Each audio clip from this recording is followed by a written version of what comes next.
بسم اللہ الرحمن الرحیم۔ ماہنامہ رحیمیہ لاہور، مارچ 2019، جمادی الاخری، رجب المرجب 1440 ہجری۔ ارشاد گرامی حضرت اقدس مولانا شاہ عبد القادر رائے پوری قدس سرہ، مسند نشین ثانی خانقاہ عالیہ رحیمیہ رائے پور۔ ہمارے حضرات کا سیاسی مسلک خود حضرت علی شاہ عبد الرحیم رائے پوری رحمۃ اللہ علیہ سے جو کچھ ہم نے سن اور دیکھ رکھا ہے، اور اس سے پہلے قرآن شریف کے استاد حضرت مولانا کلیم اللہ اور پھر دیگر اساتذہ کا جو اثر پڑا، اس سے جو سیاسی ذہن میرا بنا ہے، اس کے تقاضوں پر عمل کرنے میں مجبور ہوں۔ اس لیے لیگ سے مجھے کوئی مناسبت نہیں ہوئی، بلکہ ہمیشہ ان لوگوں کے خلاف ہی ذہن رہا۔ جو ذہن 50 سال میں میرا بن گیا ہے وہ لیگ کے خلاف ہے۔ ان کی کوئی بات مجھے صحیح معلوم نہیں ہوتی، خواہ ہمارے بعض حضرات کو اچھا لگے یا نہ لگے، میں اب معذور ہوں۔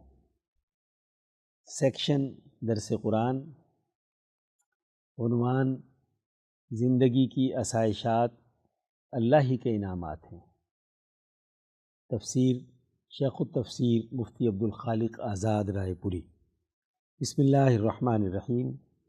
الذی جعل لکم الارض فراشا والسماء بناء وانزل من السماء ماء فاخرج به من الثمرات رزقا لکم فلا تجعلوا للہ اندادا وانتم تعلمون۔ ترجمہ: جس نے بنایا تمہارے واسطے زمین کو بچھونا اور آسمان کو چھت، اور اتارا آسمان سے پانی، پھر نکالے اس سے میوے تمہارے کھانے کے واسطے، سو نہ ٹھہراؤ کسی کو اللہ کے مقابل، اور تم تو جانتے ہو۔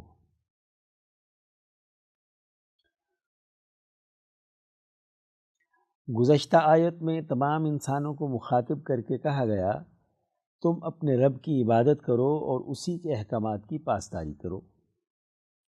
رب کا تعارف کراتے ہوئے کہا گیا کہ تمہیں اور تم سے پہلے لوگوں کو اسی نے پیدا کیا ہے۔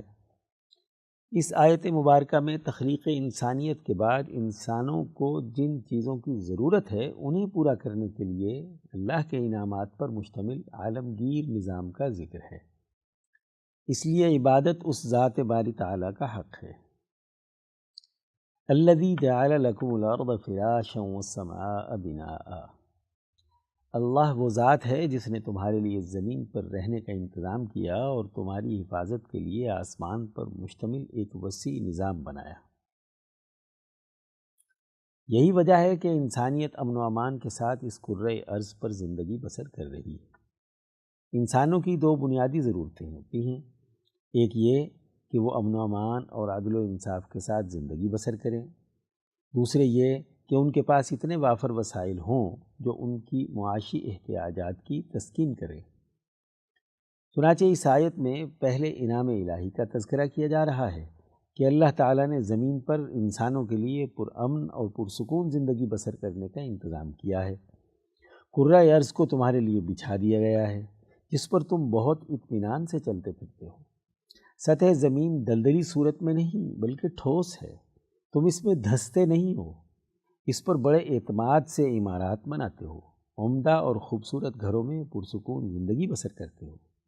اللہ نے ہی تمہارے لیے ایک آسمانی نظام تخلیق کیا جو تمہاری جسمانی ساخت کے مطابق کرۂ ارض پر ایسی توانائیاں بکھیرتا ہے جس سے تم بہت اطمینان کے ساتھ رہتے ہو۔ سورج کی شعاؤں کے زہریلی اثرات سے کئی آسمانی تہیں تمہاری حفاظت کرتی ہیں۔ اس کرۂ ارض پر انسانی تحفظ کا ایک مربوط اور عالمگیر نظام ذات باری تعالیٰ نے قائم کیا ہے۔ ارشاد خداوندی ہے، یدبر الامر من السماء الی الارض۔ وہی اللہ آسمان سے زمین تک تمام امور کا نظم و نسق چلاتا ہے۔ وہی ذات ہے جو کائنات کی عالمگیر مملکت میں عدل و انصاف اور امن و امان کا نظام قائم رکھے ہوئے ہے۔ اس لیے تم پر لازم ہے کہ ایسے عالمگیر انعامات عطا کرنے والی ذات کی عبادت کرو، اسی کی حکمرانی کو تسلیم کرو اور اسی کے احکامات کے مطابق انسانی معاشرے میں عدل و انصاف اور امن و امان پر مبنی نظام قائم کرو۔ وَأَنزَلَ مِنَ السَّمَاءِ مَاءً فَأَخْرَجَ بِهِ مِنَ الثَّمَرَاتِ رِزْقًا لَكُمْ۔ انسان کی دوسری ضرورت معاشی وسائل کا حصول ہے جس سے وہ اپنی احتیاجات کی تسکین کر سکے۔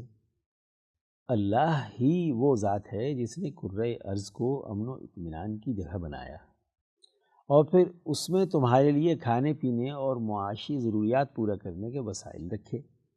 زمین پر انسانوں کی معاشی ضروریات میں پانی سب سے زیادہ اہمیت رکھتا ہے۔ اللہ ہی ہے جو آسمان سے پانی برساتا ہے، اسی نے تمہارے لیے پانی کی فراہمی کا ایک بہترین نظام قائم کیا ہے۔ ایک موسم میں بارش اور برف باری کا نظام حرکت میں آتا ہے جس سے پہاڑوں پر پانی برسایا جاتا ہے اور برف کو تہ بتہ ذخیرہ کیا جاتا ہے۔ گرمیوں کے موسم میں یہی پانی دریاؤں میں بہتا ہوا تم تک پہنچتا ہے۔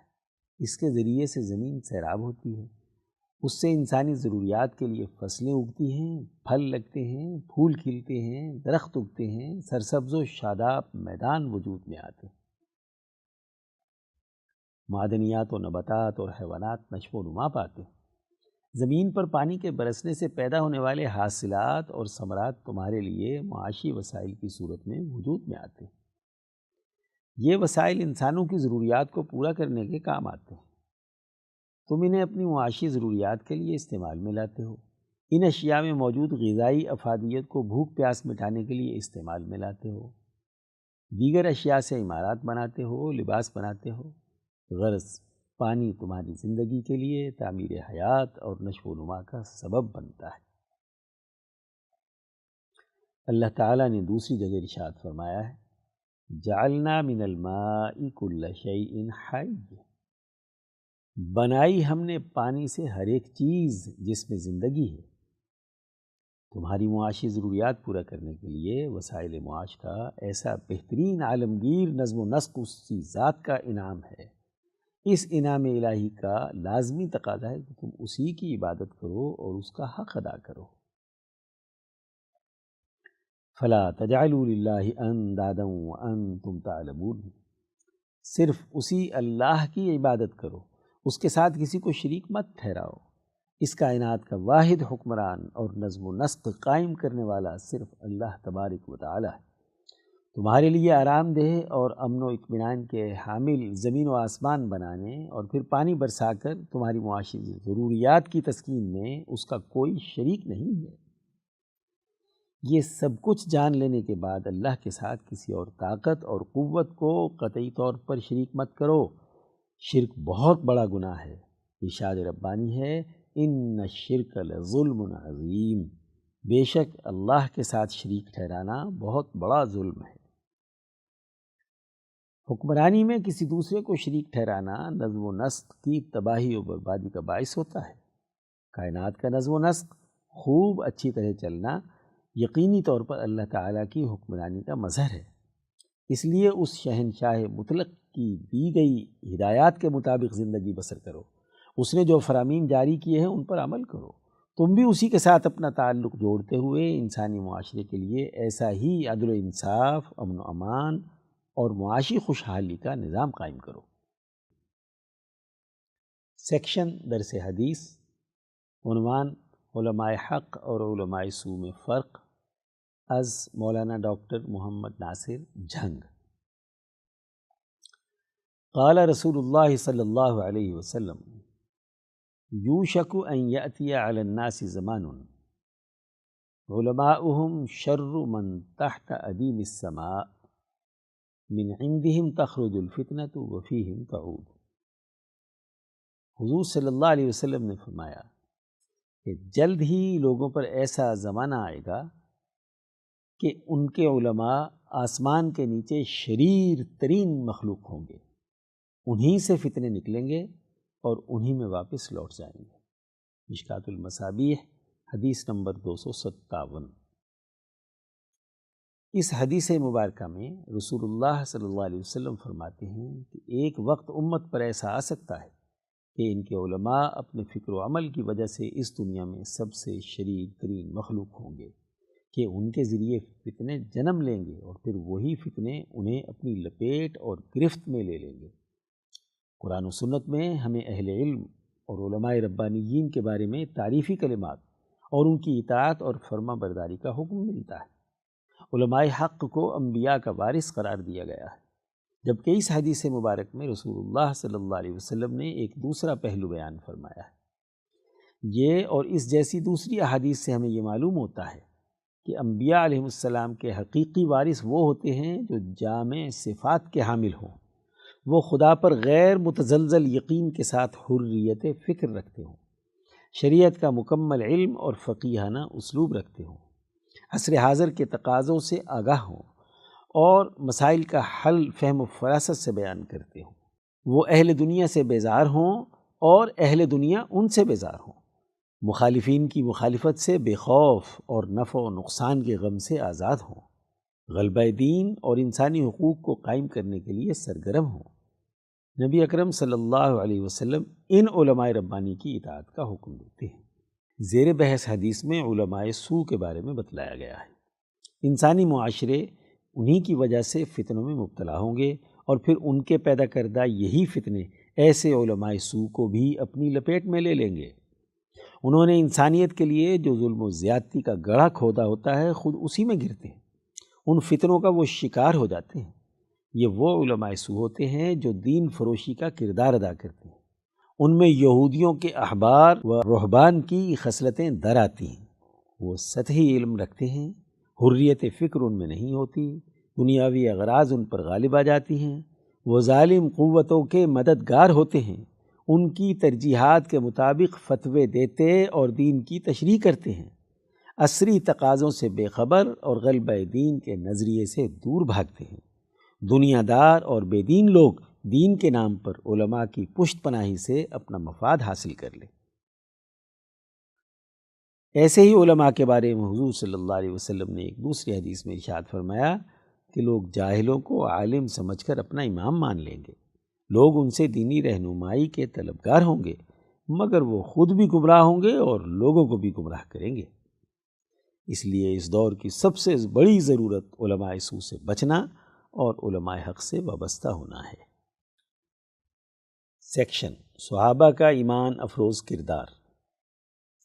عنوان حضرت ام عطیہ بنت الحارث الانصاریہ رضی اللہ تعالی عنہا از مولانا قاضی محمد یوسف حسن ابدال۔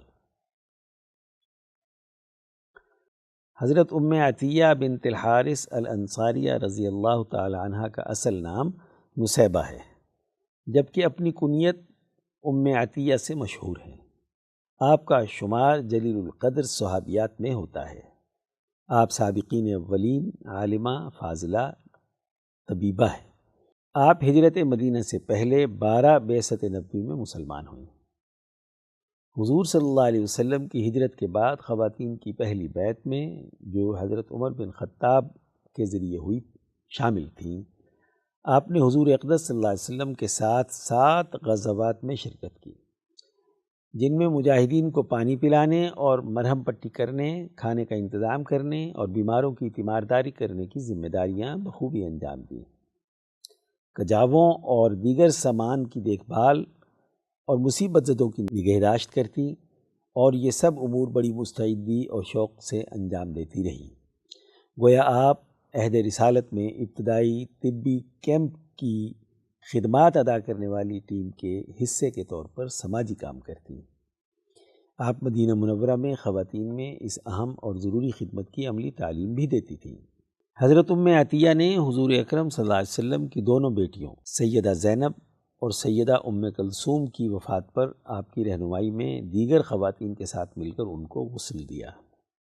آپ فرماتی ہیں کہ حضور صلی اللہ علیہ وسلم نے ہمیں فرمایا، دائیں جانب اور مقامات وضو سے شروع کرو اور طاق بار غسل دو۔ غسل کے بعد آپ صلی اللہ علیہ وسلم نے اپنا تہبند ہماری طرف پھینک دیا اور فرمایا کہ سب سے پہلے اسے پہنا دو برکت کے طور پر۔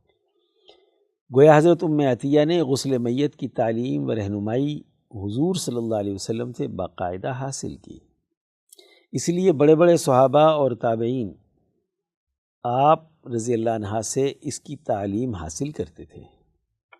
حضرت ام عطیہ انصاریہ حضور اقدس صلی اللہ علیہ وسلم کی مکمل تابعداری کرتی اور کوئی کام بھی اجازت نبوی کے بغیر نہ کرتی۔ علم و فضل کے اعتبار سے بھی آپ کا شمار عالمات میں ہوتا تھا۔ آپ نے حضرت عمر سے 41 احادیث روایت کی ہیں۔ حضرت انس اور حضرت حفصہ بنت سیرین وغیرہ آپ کے تلامذہ میں سے ہیں۔ حضرت ام عطیہ فرماتی ہیں کہ ہم کو اس بات کا حکم دیا گیا تھا کہ عید کے دن ماہواری والی عورتوں اور پردے میں بیٹھنے والیوں کو بھی عیدگاہ لے جائیں تاکہ وہ مسلمانوں کی جماعت اور دعاؤں میں حاضر ہوں۔ مشکات المصابیح۔ خواتین اس اجتماع میں شریک ہوں اور انہیں اذکار، واعظ و نصائح اور خطبے سے علم و شعور اور اخلاق اور معرفت حاصل ہو۔ حضرت ام عطیہ حضور صلی اللہ علیہ وسلم اور اہل بیت سے قلبی محبت رکھتی تھی۔ آپ نے علم حدیث نبوی کی خدمات اور علم فقہ میں رہنمائی اور بہترین اجتماعی کردار کی تاریخ چھوڑی ہے۔ آپ عہد خلافت راشدہ تک زندہ رہیں اور مستقل قیام بصرہ میں کر لیا اور وہیں وفات پائی۔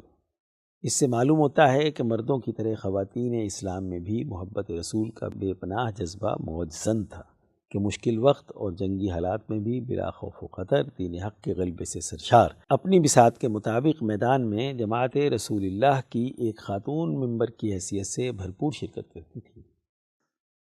سیکشن شذرات۔ عنوان: جماعتوں پر مافیاز کیسے قابض ہو جاتے ہیں۔ تحریر مولانا محمد عباس شاد۔ یہ ایک بہت ہی سادہ سی حقیقت ہے کہ کسی بھی معاشرے میں برائی یا جرم پر کسی اجتماعیت کے قیام کی دعوت نہیں دی جاتی۔ یعنی اگر کوئی شخص معاشرے میں قتل و غارت، زنا، چوری، ڈاکے یا جھوٹ پر لوگوں کو دعوت دے کہ آؤ ہمارے ساتھ مل کر قومی سطح کی ایک مضبوط جماعت بناؤ تاکہ اجتماعی طور پر ہم معاشرے میں مذکورہ بالا جرائم کو اختیار کریں، تو اسے قطعاً اور ہرگز کامیابی نہیں ملے گی۔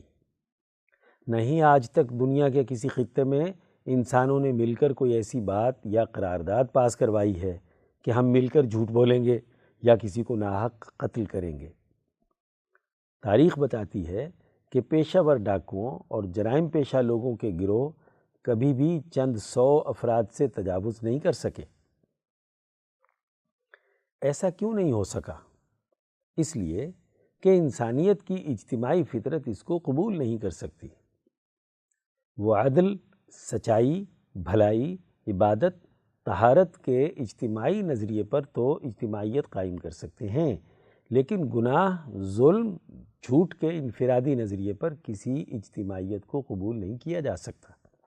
دراصل ہوتا یوں ہے کہ جب معاشرے زوال پذیر ہو جاتے ہیں، فکری اور شعوری انحطاط عام ہو جاتا ہے، تو چالاک اور چابک دست لوگ نیکی و بھلائی پر قائم جماعتوں میں جا گھستے ہیں اور انہیں اپنے ڈھنگ پر لے آتے ہیں، یا پھر اپنا گروہ بنانے کے لیے آزادی، جمہوریت اور عدل کے نام پر سادہ لو لوگوں کو جمع کرنے میں کامیاب ہو جاتے ہیں، اور پھر جب وہ لیڈر پبلک میں آتے ہیں تو خدمت، بے غرضی، بے نفسی، جرأت، سچائی اور نیکی کی باتیں کرتے ہیں۔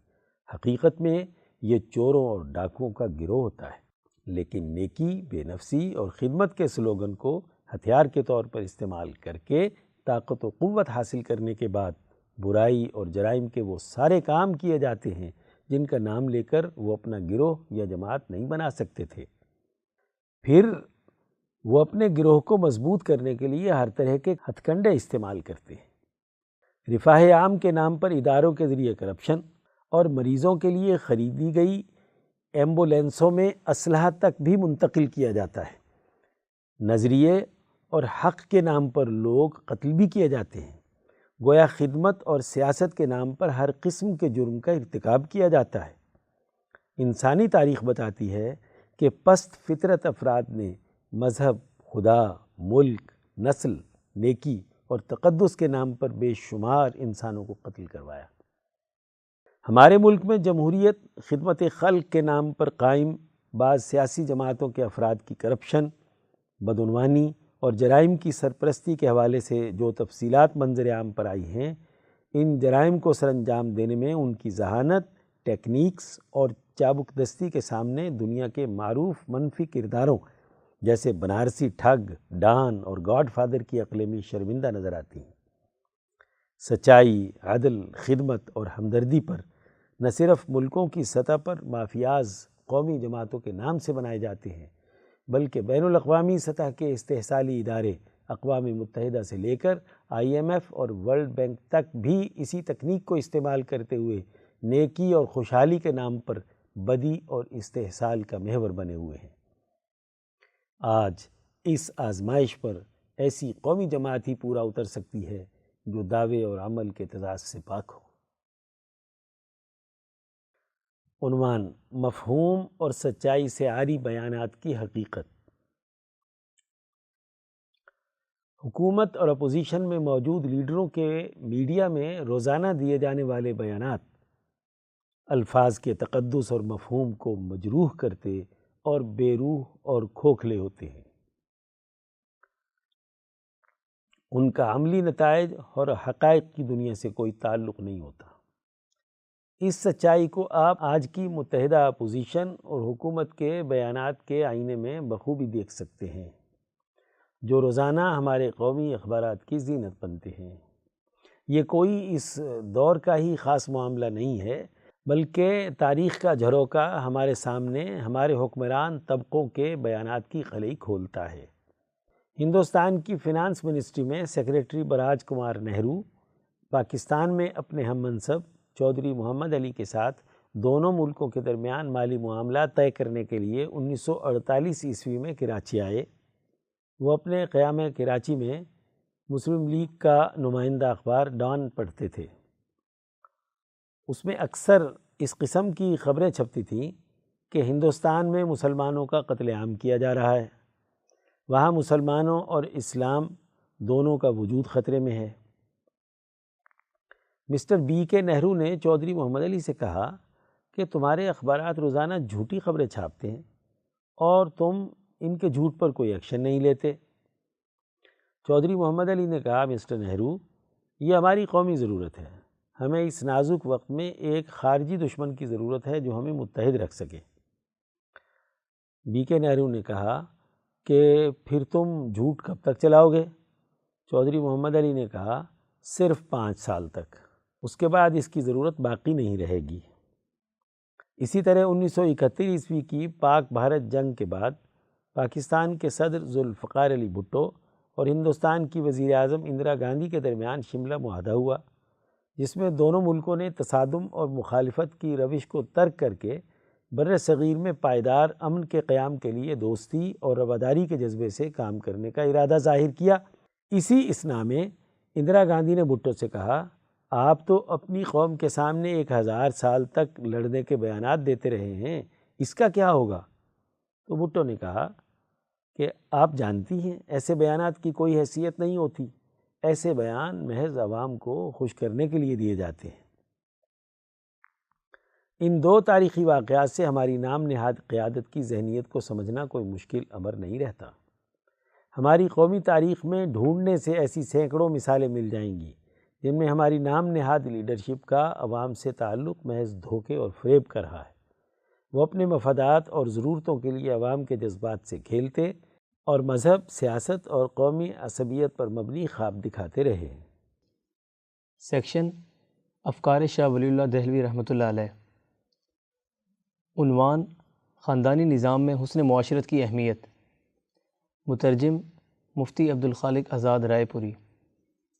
امام شاہ ولی اللہ دہلوی رحمۃ اللہ علیہ نے اتفاق دوم میں باب تدبیر المنزل کے عنوان کے تحت خاندانی اور گھریلو نظام کے 4 بنیادی اساسی امور کی نشاندہی کی ہے۔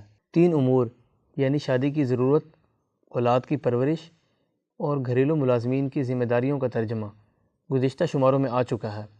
اس شمارے میں خاندانی نظام کا چوتھا پہلو لوگوں کے درمیان باہمی الفت اور حسن معاشرت کا بیان ہے۔ امام شاہ ولی اللہ دہلوی رحمۃ اللہ علیہ حجت اللہ البالغہ میں فرماتے ہیں، بسا اوقات ایسا اتفاق ہو جاتا ہے کہ انسانوں کو کچھ ضرورتیں اور مصیبتیں پیش آ جاتی ہیں۔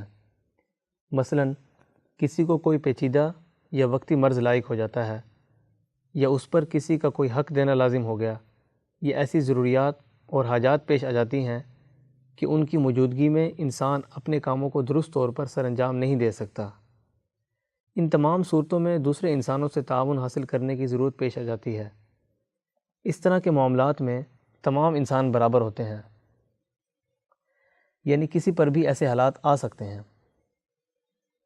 ایسی صورت میں لوگوں کی ضرورت ہوتی ہے کہ ان کے درمیان باہمی الفت کا ایسا نظام قائم ہو جو ہمیشہ جاری رہے۔ جو آدمی مدد چاہتا ہو اس کی بھرپور مدد کی جائے، جو مصیبت زدہ ہو اس کے ساتھ پورا تعاون کیا جائے۔ یہ تمام امور ان کے درمیان ایسے طریقہ کار اور نظام کے تحت قائم ہونے چاہیے کہ ان حقوق کی ادائیگی کا ان لوگوں سے مطالبہ کیا جائے، اور اگر وہ یہ حقوق نہ ادا کریں تو اس پر ان کو برا بھلا کہا جا سکتا ہو۔ انسانی احتیاجات کے دو دائرے۔ انسانی ضرورتوں کو پورا کرنے کے دو دائرے ہوتے ہیں۔ پہلا دائرہ یہ ہے کہ وہ ضرورت تبھی پوری ہو سکتی ہے کہ ہر شخص دوسرے کے نفع اور نقصان کو اپنا نفع اور نقصان سمجھے۔ نیز وہ حاجت تبھی پوری ہو سکتی ہے کہ ہر آدمی دوسرے کی مدد کرنے میں اپنی پوری طاقت خرچ کرے، اور دوسرے کی ضرورت کو پورا کرنے کے لیے لازمی طور پر اسے اپنا مال خرچ کرنا چاہیے۔ حقیقت یہ ہے کہ ایسے امور جانبین سے ایک دوسرے پر لازم ہوتے ہیں تاکہ اس اصول شرعی الغرم بالغنم کے مطابق ہوں، یعنی اگر ایک وقت میں کسی انسان نے کسی دوسرے انسان کی ضرورت کے لیے مال خرچ کیا تو وہ بھی اس کی ضرورت اور مصیبت کے وقت اس پر مال خرچ کرے۔ انسانی معاشرے میں یہ دائرہ زیادہ تر رشتہ داروں کے درمیان قائم ہوتا ہے، اس لیے کہ ان کے درمیان آپس کی محبت اور ایک دوسرے کے ساتھ میل جول طبعی اور فطری طور پر ہوتا ہے۔ انسانی احتیاجات کو پورا کرنے کا دوسرا دائرہ رشتہ داروں کے علاوہ دیگر تمام انسانوں تک پھیلا ہوتا ہے۔ یہ دائرہ پہلے دائرے سے کم درجے کا ہوتا ہے۔ جب انسانی ضرورتوں کو پورا کرنے کے یہ دو دائرے ہوئے تو لازم ہے کہ لوگوں کے درمیان حاجت مندوں سے ہمدردی کرنے کا ایک طے شدہ طریقہ کار ہو۔ اس معاملے میں صلہ رحمی کو زیادہ تاکید اور شدت کے ساتھ لازمی قرار دیا گیا ہے۔ خاندانی نظام کے بنیادی مسائل۔ اس فن یعنی خاندانی اور گھریلو نظام کے بنیادی مسائل درج ذیل ہیں۔ 1. شادی کرنے نہ کرنے کا تقاضا کرنے والے اسباب اور امور سمجھنا۔ 2. شادی کے طریقہ کار اور سنت کو جاننا۔ 3. ایک اچھے شوہر اور اچھی بیوی کے اوصاف معلوم کرنا۔ 4. مرد پر لازم ہے کہ وہ گھریلو نظام اور خاندانی معاشرت کو اچھا بنائے، اپنے بیوی بچوں کو ہر برے اور شرمندہ کرنے والے کام سے بچائے۔ 5. عورت پر لازم ہے کہ وہ پاک دامنی اختیار کرے اور اپنے خاوند کی فرما برداری کرے، گھریلو ضرورتوں کو پورا کرنے کے لیے اپنی طاقت خرچ کرے۔ 6. میاں بیوی کے درمیان اختلاف کی صورت میں صلح صفائی کی نوعیت سمجھنا۔ 7. اگر طلاق کی نوبت آ جائے تو طلاق کے سنت طریقہ کار کو جاننا۔ 8. جس خاتون کا شوہر فوت ہو جائے تو اس کی عدت اور سوگ کا طریقہ جاننا۔ 9. اولاد کی پرورش کرنا اور والدین کے ساتھ حسن سلوک کرنا۔ 10. گھریلو ملازمین کے نظم و نسق کی سیاست سمجھنا اور ان کے ساتھ حسن سلوک کرنا۔ 11. ملازمین میں گھر کی خدمت سر انجام دینے کی صلاحیت کا پیدا ہونا۔ 12. اگر ملازمین غلام ہوں تو ان کی آزادی کے طریقہ کار کو اختیار کرنا۔ 13. رشتہ داروں اور پڑوسیوں کے ساتھ صلہ رحمی کرنا۔ 14. شہر کے فقراء اور مساکین کی ہمدردی اور خیر خواہی کا نظام بنانا۔ 15. آنے والی قدرتی آفات اور مصیبتوں کو دور کرنے میں باہمی تعاون کرنا۔ 16. اپنے قبیلے اور قوم کے سردار اور حاکم کا ادب و احترام کرنا۔ 17. قوم کے سربراہ اور حکمران کا لوگوں کے حالات کی خبر گیری کرنا۔ 18. فوت شدگان کے ورثاء کے درمیان ان کے ترکے کی صحیح تقسیم کرنا۔ 19. اپنے نسبی سلسلے اور شرافت و وقار کی حفاظت کرنا۔ خاندانی اور گھریلو نظام کے یہ وہ بنیادی اصول اور ابواب ہیں کہ جنہیں تمام انسانی اقوام مانتی ہیں۔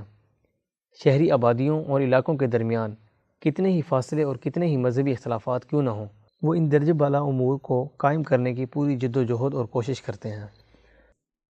سیکشن تاریخ اسلام کے ناقابل فراموش واقعات۔ عنوان: خلفائے راشدین کی حکومت، انسان دوست حکومت کا ماڈل۔ تحریر مفتی عبدالقدیر چشتیاں۔ حضرات خلفائے راشدین نے انسانیت کے لیے ایک بہترین اور مثالی نظام حکومت تشکیل دیا تھا۔ خود ذاتی زندگی میں سادگی کی زندگی بسر کرنے والے ان حضرات نے اعلیٰ معیار پر ایک بہترین حکمرانی کا ماڈل پیش کیا تھا۔ تاریخ اسلام کا یہ ایک ناقابل فراموش واقعہ ہے، حتیٰ کہ غیر مسلموں نے بھی اس حقیقت کا اعتراف کیا ہے۔ اپنے اسی بہترین نظام حکومت کے سبب ان کے بارے میں نپولین نے کہا تھا، مسلمانوں نے نصف صدی میں نصف دنیا کو فتح کر لیا تھا۔ جواہر لال نہرو نے لکھا ہے کہ ریگستان کے ان باشندوں نے معروف دنیا کا نصف حصہ فتح کر لیا تھا۔ مسلمانوں کی ان تیز ترین فتوحات کا سبب رسول اللہ صلی اللہ علیہ وسلم کی تیار کردہ اور تربیت یافتہ جماعت کا وہ کردار، نظریہ اور طرز حکومت تھا جس میں عدل، جمہوریت، مساوات، انسان دوستی، سادگی، بے نفسی اور خدمت خلق کو بنیادی اور اساسی حیثیت حاصل تھی، جسے دنیا میں آج بھی انسان دوست حکومت کے لیے اساس سمجھا جاتا ہے۔ بقول ڈاکٹر طٰہٰ حسین مصری، شیخین یعنی حضرات ابو بکر و عمر کی زندگیوں نے مسلمانوں کے لیے سیاست اور حکمت عملی کی ایک بالکل ہی نئی راہ کھول دی تھی، اور عدل و انصاف، حریت و مساوات اور معاملات کی سربراہی اور تنظیم کا ایک نہایت درجے عالی معیار قائم کر دیا تھا۔ ایسے ہی گاندھی جی کا مشہور واقعہ ہے کہ جب 1937 عیسوی میں کانگریس نے پہلی بار مختلف ہندوستانی ریاستوں میں حکومتیں بنائیں، گاندھی جی چاہتے تھے کہ حکومتوں کے وزراء سادگی و کفایت خیالی کا مظاہرہ کریں۔ چنانچہ انہوں نے 27 جولائی 1937 کو اپنے مشہور اخبار ہریجن میں اسی موضوع پر ایک مضمون لکھا۔ گاندھی جی نے اپنے اس مضمون میں سادگی اور بے نفسی کی مثالیں دیتے ہوئے رام اور کرشن کے بجائے خلیفہ راشد اول و دوم حضرت ابوبکر صدیق اور حضرت عمر فاروق کی شخصیات کو پیش کیا، اور بطور مثال اور نمونہ ان دونوں شخصیات کا ذکر خیر کیا۔ گاندھی جی نے لکھا، حضرت ابوبکر اور حضرت عمر وسیع سلطنت کے والی تھے، مگر انہوں نے فقیر کی مانند زندگی بسر کی۔ ان حقائق سے مندرجہ ذیل نتائج سامنے آتے ہیں۔ 1. آج ہم اگر مسلمان حکمرانوں کے طرز عمل پر نظر ڈالیں تو بیشتر کی زندگیاں سادگی و قناعت سے محروم دکھائی دیتی ہیں، جو ہمارے زوال کا ایک بڑا سبب ہے۔ 2. تاریخ میں غیر مسلم بھی خلفائے راشدین کی حکومت کو ایک مثالی انسان دوست حکومت کا ماڈل تصور کرتے تھے۔ 3. آج بھی ایک جدید ریاست کے خد و خال وضع کرتے ہوئے دنیا خلفائے راشدین کی حکومتوں کے معیارات، نصب العین اور خلافت راشدہ کی سادگی اور خدمت خلق کے جذبے سے پوری رہنمائی لے سکتی ہے۔ سیکشن ملکی معیشت، عنوان نظام کی تبدیلی، تحریر محمد کاشف شریف، راولپنڈی۔ جنگ عظیم اول اور اس سے قبل ہونے والی تمام جنگوں میں زار روس بری طرح شکست سے دوچار ہوا۔ ان شکستوں نے زار کو سیاسی طور پر کافی کمزور کر دیا تھا، اور ناکامیوں نے لوگوں کے دل و دماغ پر اس حقیقت کو واضح کر دیا تھا کہ زار کا حکم یا اتھارٹی اب کافی حد تک معدوم ہو چکی ہے، اور وہ ضروری حکومتی امور چلانے سے قاصر ہوتا جا رہا ہے۔ اس صورتحال سے نمٹنے کے لیے فوج اور سول انتظامیہ مستقل تبدیلی اور اصلاحات کرتی رہی، لیکن نتیجہ صفر رہا، اور بالآخر زاروں کے اقتدار کا سورج غروب ہوا۔ 1917 میں آنے والے انقلاب کی قیادت کو ورثے میں وہی بے عمل انتظامیہ اور فوج ملی، لیکن ہوا کیا؟ دیکھتے ہی دیکھتے گویا روس کے اداروں میں جان بھر دی گئی۔ غیر فعال اور لاغر قومی ادارے کام پر لگ گئے، اور 20 سال کی محدود مدت میں طاقت اور معاشی ترقی میں پچھڑا ہوا روس یورپ کی 200 سالہ ترقی کے برابر کھڑا ہو گیا، بلکہ جنگ عظیم دوم کا سب سے بڑا فاتح بھی قرار پایا۔ اسی طرح چین، ویتنام اور ایران میں بھی ہوا۔ ان تمام انقلابی ممالک نے تبدیلی کے بعد پرانے نظاموں کو ختم کیا، ان میں کار فرما ٹیم کی تشکیل نو کی، اور اپنے اپنے معروضی حالات اور تقاضوں کی بنیاد پر نیا نظام وضع کرتے چلے گئے، اور اس میں انہوں نے سستی نہیں کی۔ یہی وجہ ہے کہ محدود مدت میں ہی انہوں نے دنیا سے اپنا لوہا منوایا اور دشمن کو ہر میدان میں گھٹنے ٹیکنے پر مجبور کیا۔ نئے نظام کے بنانے کے اس عمل میں پرانے سیٹ اپ سے ماہرین کو لیا جاتا ہے اور ان کی مہارت کو ملک و قوم کے لیے بروئے کار لایا جاتا ہے۔ اس سلسلے میں پرانے اور مروجہ بین الاقوامی نظام کے متعلقہ پہلوؤں پر گہری نظر رکھی جاتی ہے اور یہ رجال کار اس حوالے سے کام آتے ہیں۔ پاکستان میں انقلاب اور تبدیلی کے نعرے کوئی نئی بات نہیں۔ ہر جماعت دنیا میں آنے والے انقلابات کے طرز پر تبدیلی کا دعویٰ کرتی نظر آتی ہے، لیکن زمینی حقائق جوں کہ توں رہتے ہیں۔ 1947 عیسوی سے پہلے سوچنے کا کام کرنے والے یہی موجود تھے، لیکن ان کے جانے کے بعد ہم نے نظام کے کسی بھی عنصر کو چھیڑنے کی ہمت نہیں کی، اور یقیناً ہماری مقتدرہ میں اس کی صلاحیت بھی نہیں تھی۔ چنانچہ بڑے بڑے بین الاقوامی اداروں نے اپنی ضرورت کے تحت جب چاہا، جتنا چاہا، ان عناصر کو بدلنے میں کردار ادا کیا۔ آج ہمارا المیہ ہی یہ ہے کہ ہم دوسروں کی دیکھا دیکھی کئی اقدامات نقل کی بنیاد پر اپنا لیتے ہیں، لیکن اس سے متعلق رجال کار میں اسے کرنے کا جذبہ اور صلاحیت پیدا نہیں کرتے، اور آخر میں ہوتا یوں ہے کہ اعلانات اور بیانات تک بات رک جاتی ہے اور نچلی سطح پر اس کے نتائج نہیں پہنچتے۔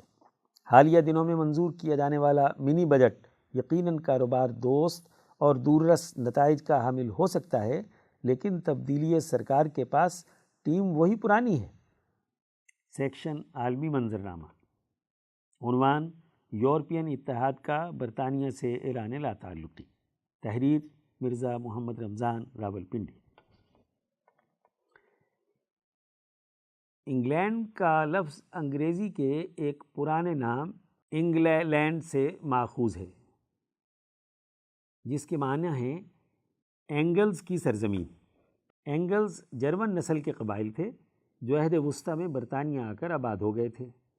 برطانیہ والوں نے انہیں دعوت دے کر بلایا تھا تاکہ وہ انہیں بحری قزاقوں اور بیرونی حملہ آوروں سے تحفظ فراہم کر سکیں۔ برطانیہ کا موجودہ علاقہ 43 عیسوی سے 410 عیسوی تک رومیوں کے زیر انتظام رہا ہے۔ آج کا انگلینڈ اس وقت کے تقریباً برطانیہ اور ویلز کے علاقوں پر مشتمل تھا، اور ایک مختصر عرصے کے لیے اسکاٹ لینڈ کا جنوبی حصہ بھی اس میں شامل تھا۔ 9ویں سے 16ویں صدی عیسوی تک ویلز اور انگلینڈ دو علیحدہ ریاستیں تھیں۔ 1603 عیسوی میں اسکاٹ لینڈ کا جیمز ششم طاقت اور قوت کے بل بوتے پر انگلینڈ کا بادشاہ بن گیا اور جیمز اول کہلایا۔ 1706 عیسوی میں انگلینڈ اور اسکاٹ لینڈ کے درمیان 100 سال کے لیے ایک معاہدہ طے پا گیا، جس کا نفاذ 1 مئی 1707 عیسوی سے ہوا تھا۔ اس کے نتیجے میں انگلینڈ برطانیہ عظمیٰ بن گیا۔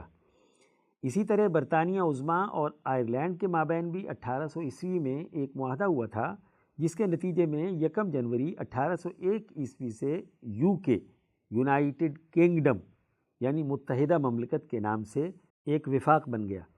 یہ وفاق 4 قوموں کا باہمی اتحاد تھا، جن میں ویلز، انگلینڈ، اسکاٹ لینڈ اور جنوبی آئرلینڈ شامل تھے۔ یہ وفاق باہمی معاہدات کے تحت قائم ہوا تھا۔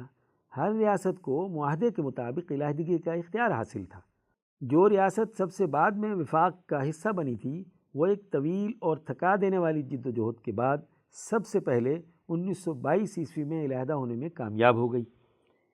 تاریخ کی ستم ظریفی دیکھیے کہ جن دنوں عظیم الشان حکمران ہند دنیا کی امیر ترین مملکت بنا کر احمد نگر میں 3 مارچ 1707 عیسوی کو ابدی نیند سویا، جسے دنیا سلطان محی الدین اورنگزیب عالمگیر کے نام سے جانتی ہے، انہی دنوں دوسری طرف ان خزانوں کو لوٹنے کے لیے دنیا کے بحری قزاق مل کر ایسٹ انڈیا کمپنی کی صورت میں اپنی لوٹ مار کے منصوبوں کو حتمی شکل دینے جا رہے تھے۔ 200 سالہ غلامی کے دور یعنی 1757 عیسوی سے 1947 عیسوی میں برطانیہ نے ہندوستان سے 45 کھرب ڈالر لوٹے۔ اسی لوٹ کھسوٹ کے نتیجے میں وہ برطانیہ عظمیٰ بنا اور یورپ میں اپنی شناخت بنا سکا۔ فرانس کے جنرل ڈیگال نے اپنی حیثیت بحال کرنے کے لیے جب یورپی یونین تشکیل دی تو اس نے خبردار کیا تھا کہ برطانیہ کو اس میں شامل نہ کیا جائے، لیکن ڈیگال کے انتقال کے بعد برطانیہ 1973 عیسوی میں یورپین سماج کا باقاعدہ حصہ بنا۔ 1975 عیسوی میں ریفرنڈم کے ذریعے اس کی رکنیت کی توثیق کر دی گئی۔ برطانیہ ہر سال اپنی رکنیت فعال رکھنے کے لیے یورپی یونین کو 8.5 ارب برطانوی پاؤنڈز ادا کرتا ہے، جس کے نتیجے میں ابھی تک اس کے ذمے 34 ارب پاؤنڈز واجب الادا ہیں۔ داخلی معاشی دباؤ کی وجہ سے متحدہ مملکت یعنی UK کی پارلیمنٹ نے 23 جون 2016 کو ریفرینڈم کے ذریعے یورپی یونین سے علیحدہ ہونے کا اعلان کر دیا۔ چونکہ یہ عمل کئی گروہوں سے بندھا ہوا تھا جنہیں کھولنے کے لیے تقریباً 3 سال کا عرصہ درکار تھا، جو بالآخر 29 مارچ 2019 کو ختم ہونے جا رہا ہے، پارلیمنٹ میں ریفرینڈم کے حق میں ووٹ ڈالنے والوں کی تعداد 1 کروڑ 74 لاکھ کے قریب تھی، جن میں سے 51.9% رائے دہندگان نے سادہ اکثریت کے ساتھ علیحدگی کے حق میں 91.9% رائے دہندگان نے سادہ اکثریت کے ساتھ علیحدگی کے حق میں فیصلہ دے دیا۔ بیلجیم کے دارالحکومت برسلز میں 25 نومبر 2018 عیسوی کو یورپی یونین کا ایک اہم اجلاس منعقد ہوا۔ یونین کے 27 ارکان نے اجلاس میں شرکت کی۔ یہ اجلاس ڈونالڈ ٹسک کی سربراہی میں منعقد ہوا تھا۔ تمام ارکان نے متفقہ طور پر 1 گھنٹے سے بھی کم عرصے میں برطانیہ کو یورپی اتحاد سے علیحدہ ہونے کی منظوری دے دی۔ بریگزٹ 2 الفاظ برطانیہ اور ایگزٹ کا مجموعہ ہے، یعنی برطانیہ کا یورپین یونین سے انخلا، جو 29 مارچ 2019 کو رات 11 بجے کے بعد شروع ہو جائے گا۔ برطانیہ سالانہ اپنی اشیاء و خدمات کا 50% ایک مارکیٹ یعنی یورپین یونین کو برآمد کرتا ہے۔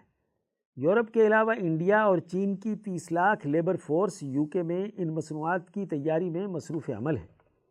برطانیہ کو یورپی یونین سے علیحدہ ہونے کے بعد کسی متبادل مارکیٹ کی ضرورت ہوگی۔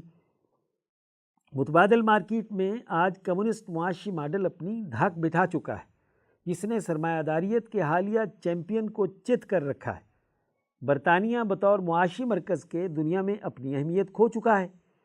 28 نومبر 2018 عیسوی کو برطانیہ میں ایک رپورٹ شائع ہوئی ہے، جس کے مطابق بریگزٹ کے نتیجے میں برطانیہ کی معیشت اگلے 15 سالوں میں اپنی بدترین سطح تک پہنچ جائے گی۔ اس کا حالیہ بحران دنیا کے 2008 عیسوی کے بدترین بحران سے بھی بدتر ہوگا۔ معاشی ماہرین کا کہنا ہے کہ بریگزٹ کے بعد برطانیہ کی حقیقی فی کس آمدنی مسلسل گرنا شروع ہو جائے گی۔ اس کی تمام مصنوعات جو آج یورپ کے 27 ملکوں میں فروخت ہوتی ہیں، انخلا کے بعد سنگل مارکیٹ میں مہنگی ہو جائیں گی، کیونکہ یورپ ان پر ٹیرف عائد کر دے گا۔ فوری طور پر اتنی بڑی مقدار میں برآمدات کے مہنگا ہونے سے ان کی پیداوار بھی متاثر ہوگی۔ ان کارخانوں سے متعلقہ روزگار اور آمدنی دونوں گرنا شروع ہو جائیں گی۔ دنیا کے مبصرین جنہوں نے بریگزٹ کی مخالفت کی تھی، ان میں نمایاں نام بینک آف انگلینڈ کے سربراہ مارک کارنی، سابق وزیر اعظم David Cameron, John Major, Tony Blair, Gordon Brown اور سابق امریکی صدر باراک حسین اوباما تھے۔ بریگزٹ کے حامیوں میں لندن کے میئر جان بورس، برطانیہ کی متعدد سیاسی پارٹیوں کے سربراہان کے علاوہ اہم ترین نام روس کے صدر ولادیمیر پوٹن کا ہے۔ روسی صدر کی حمایت برطانیہ کی تنزلی کے عمل کو مہمیز کرنے کے لیے ہے۔ معاشی طور پر کمزور ہونے سے برطانیہ کی سیاسی ساکھ بھی غیر مؤثر ہو جائے گی۔ برطانیہ کے دنیا میں بے وقت ہونے سے امپیریلزم کو بہت بڑا دھچکا لگے گا۔ سیکشن خطبات و بیانات، عنوان ریاست مدینہ کی تشکیل، بنیادی اصول۔ رپورٹ سید نفیس مبارک ہمدانی، لاہور۔ 1 فروری 2019 کو حضرت اقدس مولانا مفتی شاہ عبد الخالق آزاد رائے پوری مدظ اللہ نے ادارہ رحیمیہ لاہور میں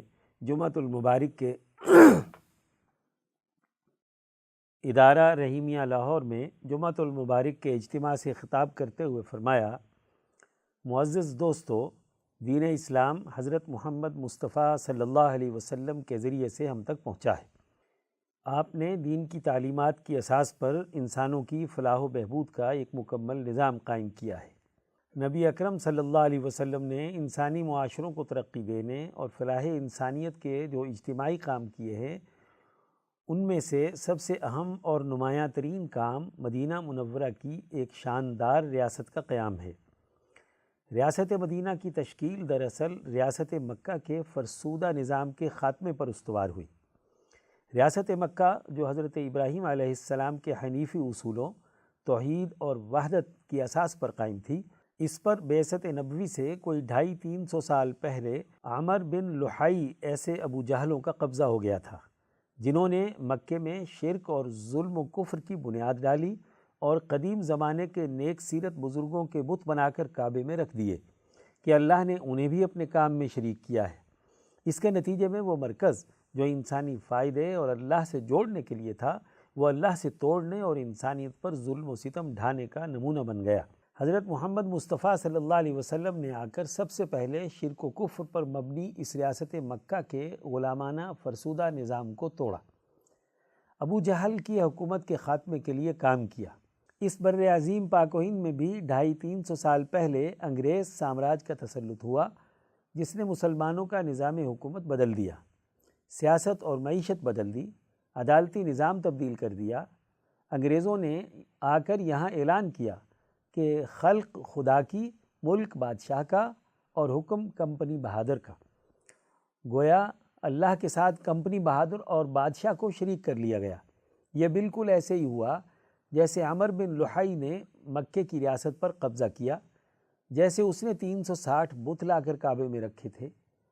اس کے بعد بھی مکے پر قابض ہونے والے ابو جہل ایسے ظالم لوگ اللہ کے ساتھ شریک ٹھہرائے گئے بتوں میں اضافہ کرتے رہے۔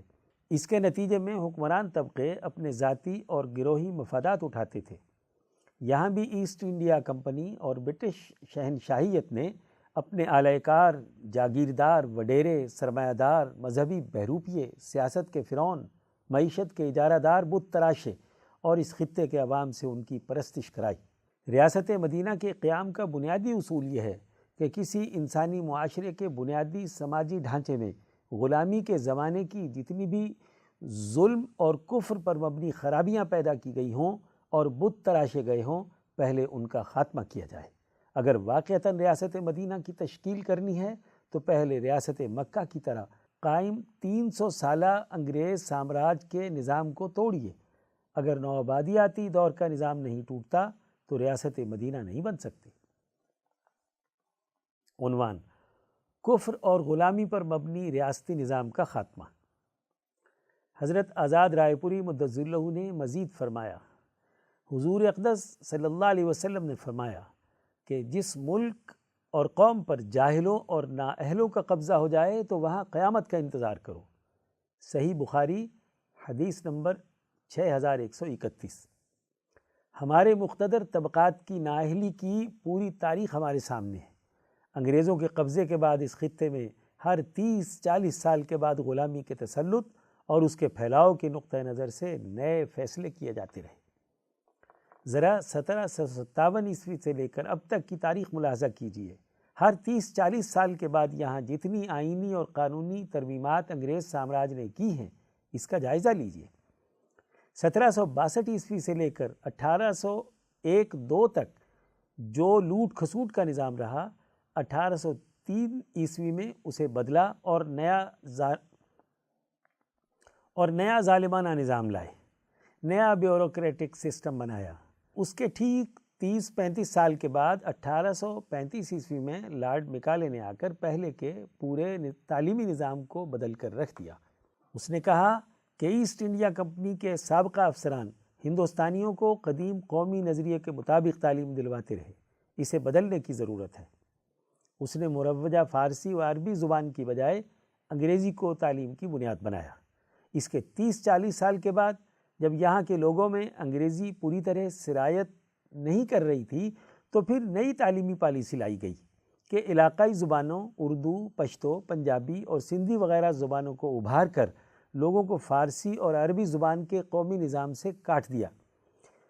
پھر اس کے 30-40 سال بعد ہندو مسلم اتحاد پر قائم نظام کو ختم کرنے کے لیے مذہبی تقسیم کی بنیاد پر جماعتیں بنائی گئیں۔ پھر اس مذہبی تقسیم کا جو زہریلا بیج 1906 عیسوی میں بویا تھا، اسے 50 کی دہائی میں عروج پر لا کر اس خطے کو 2 ملکوں میں تقسیم کر دیا۔ پھر اس سے اگلے 30 سال کے دورانیے میں اس ملک کے 2 ٹکڑے کیے گئے۔ پھر 1978-79 عیسوی میں جہاد کے نام پر ایک نئی پالیسی لائی گئی، جسے آج 40 سال گزرنے پر کہہ رہے ہیں کہ پچھلے 40 سال ہم نے جہاد کے نام پر دہشت گردی اور جہالت پھیلائی اور اب ریاست مدینہ کی طرح قومی ریاست بنانی چاہیے۔ یقیناً یہ اگلے 30-40 سال کے لیے کوئی نئی پالیسی ہوگی۔ آپ دیکھیے کہ اس خطے کے مقتدر طبقات کس طرح گرگٹ کی طرح رنگ بدلتے رہے ہیں۔ ظلم کا سسٹم وہی رہتا ہے، پالیسیز نہیں لائی جاتی ہیں۔ جب تک قومیں جہالت اور نااہلی کی بنیاد پر بنائے گئے فرسودہ نظام کے تسلط سے مکمل آزاد نہ ہوں، اس وقت تک مدینے کا نام لے لو یا مغرب کا، نتیجہ ایک ہی رہتا ہے۔ اسی پس منظر میں مولانا عبید اللہ سندھی نے 70 سال پہلے کہا تھا کہ مسلمان ملکوں کے حکمران طبقے اور مذہبی نمائندے نااہل ہیں۔ یہ کوئی بھی خوشنما عنوان، جمہوریت، بادشاہت، اسلامی حکومت، نیشنلزم وغیرہ اختیار کر لے، ایسے طبقات کی موجودگی میں کبھی ترقی نہیں ہو سکتی۔ انہی لوگوں کا گروہ ہے جو 70 سال سے اسلام اور عوام کے نام سے قوم کو بے وقوف بناتا رہا ہے۔ انہی کو جمع کر کے اب نئی ریاست مدینہ تشکیل کرنے چلے آئے ہیں۔ عدل کی روح اور قیام کے تقاضے۔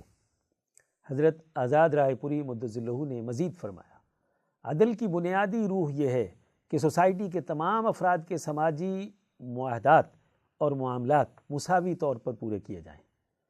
ہمارے ہاں جب عدل کی بات کی جاتی ہے تو بعض نام نہاد اہل علم ایسی تعریف کرتے ہیں جس سے طبقاتی نظام باقی رہے اور ظلم پھیلتا رہے۔ عدل و مساوات تو ہمیشہ دونوں پلڑوں کے برابر ہونے کا نام ہے۔ حضرت محمد صلی اللہ علیہ وسلم جنہوں نے ریاست مدینہ تشکیل دی، ان کے پاس فاطمہ نامی خاتون کی چوری ثابت ہونے پر یہ سفارش پہنچتی ہے کہ یہ سردار کی بیٹی ہے، اس کا ہاتھ نہ کاٹا جائے۔ حضور صلی اللہ علیہ وسلم نے فرمایا، اللہ کی قسم اگر فاطمہ بنت محمد بھی چوری کرتی تو میں اس کا ہاتھ کاٹ دیتا۔ صحیح مسلم حدیث نمبر 1917۔ اسی طرح حضور صلی اللہ علیہ وسلم نے یہودیوں کو مخاطب کر کے فرمایا کہ یہی تو لعنت ہے کہ اللہ نے جس جرم کی جو سزا مقرر کی ہے تم نے اس کو طبقاتی مفادات کی خاطر بدل ڈالا۔ جب قرآن حکیم کی آیت نازل ہوئی کہ یہودیوں نے اپنے احبار و رہبان یعنی علماء اور راہبوں اور لیڈروں کو اللہ کے علاوہ رب بنا لیا ہے، تو صحابہ نے حضور صلی اللہ علیہ وسلم سے پوچھا کہ بھلا انسان کو بھی کوئی رب بناتا ہے؟ حضور صلی اللہ علیہ وسلم نے ارشاد فرمایا کہ اس کا مطلب یہ ہے کہ ان کے علماء جس چیز کو حلال قرار دیتے اسے لوگ حلال سمجھتے، جسے یہ حرام قرار دیتے لوگ اسے حرام سمجھتے۔ ترمذی۔ حقیقت یہ ہے کہ حلال و حرام کا اختیار ذات باری تعالیٰ کے لیے ہے۔ اللہ نے فیصلہ کرنا ہے کہ کون سی چیز حلال ہے اور کون سی چیز حرام ہے۔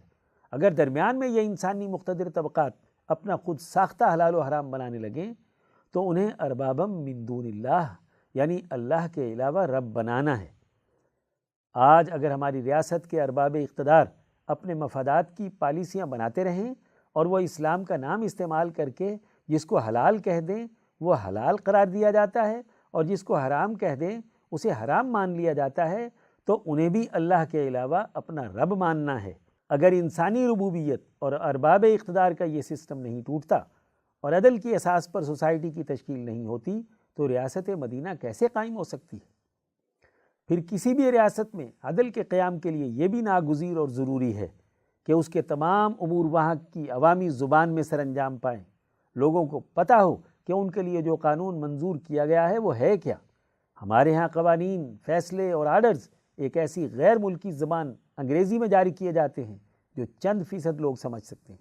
عام آدمی کو پتہ ہی نہیں کہ میرے لیے کیا قانون بنایا گیا ہے، اس لیے کہ اس کی قومی اور مادری زبان میں اسے بتایا ہی نہیں گیا۔ جہالت کا فائدہ اٹھا کر کسی مجرم کو اس لیے سزا دینا کہ اس نے قانون کی خلاف ورزی کی ہے، یہ سب سے بڑی بے انصافی اور ظلم ہے۔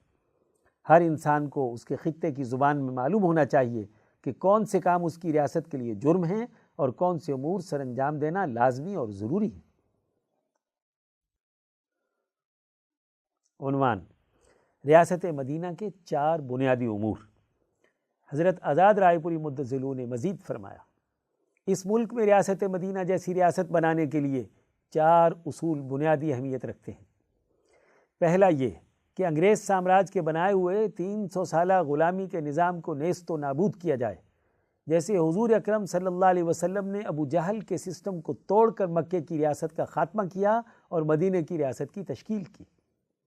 دوسرا یہ کہ تمام انسانوں کے لیے ہر قسم کے سماجی معاہدات، مساوات اور عدل پر مبنی ہوں، جیسے ریاست مدینہ کے تمام سماجی اور اجتماعی معاملات میں حضور صلی اللہ علیہ وسلم نے رنگ، نسل، مذہب کی بنیاد پر کسی میں کوئی فرق روا نہیں رکھا۔ تیسرا یہ کہ ریاست میں بسنے والے ہر انسان کے لیے بلا تفریق رنگ، نسل، مذہب، امن کو یقینی بنایا جائے۔ اور چوتھا اصول یہ ہے کہ پوری ریاست کے تمام اقتصادی وسائل کو بروئے کار لا کر اس کو معاشی طور پر اپنے قدموں پر کھڑا کیا جائے، جس کے بارے میں قرآن حکیم نے کہا کہ ایسا مطمئن معاشرہ جس میں ہر طرف سے اس کا رزق وافر مقدار میں آئے۔ یہ تبھی ممکن ہے کہ اربابا من دون اللہ کے علاوہ بنائے گئے مقتدر خداؤں، یعنی جو ارباب اقتدار وسائل کا 90% حصہ کھا جاتے ہیں اور محض 5-10% غریب عوام کے لیے بچتا ہے، ان کے طبقاتی نظام کو توڑا جائے۔ اگر یہ ظالمانہ نظام نہیں ختم کرتے تو ریاست مدینہ کا نام بدنام کیوں کرتے ہیں؟